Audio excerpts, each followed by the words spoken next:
বিষয় থাকে, তোমাদের দাবি অযৌক্তিক সেটাও আমি বলবো না, যৌক্তিক সেটাও বলবো না। বিষয় হচ্ছে যেটা, এটা আমাদের মফস্বল এলাকা, এইখান থেকে আন্দোলন করে আমরা আমাদের যে কাঙ্ক্ষিত যে বিষয়গুলো আছে সেটা আমরা করতে পারবো না। এটা আমাদের জেলা শহর না, এটা উপজেলা শহর না, এটা মফস্বল শহর। আমিও তো ছাত্র ছিলাম, পড়াশোনা করে তো আমাদের এই সার্ভিস আসতে হয়েছে।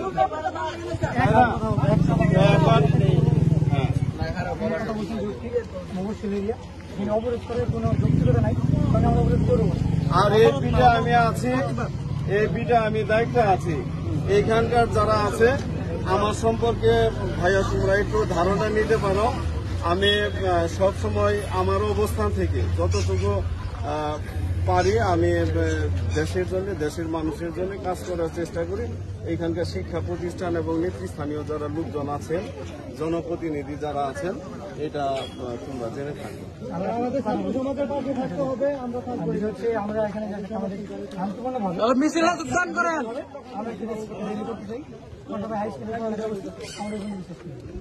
হাইস্কুলে এইখানে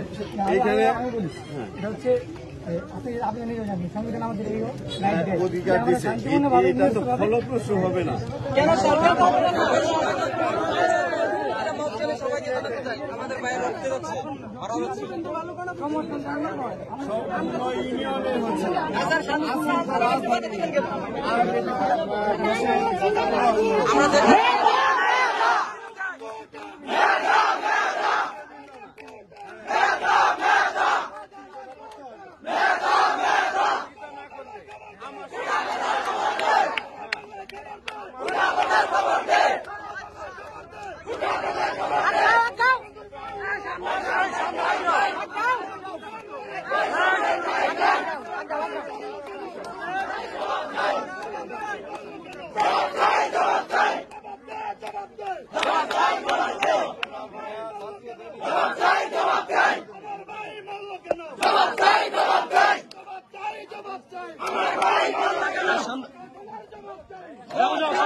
জবাব চাই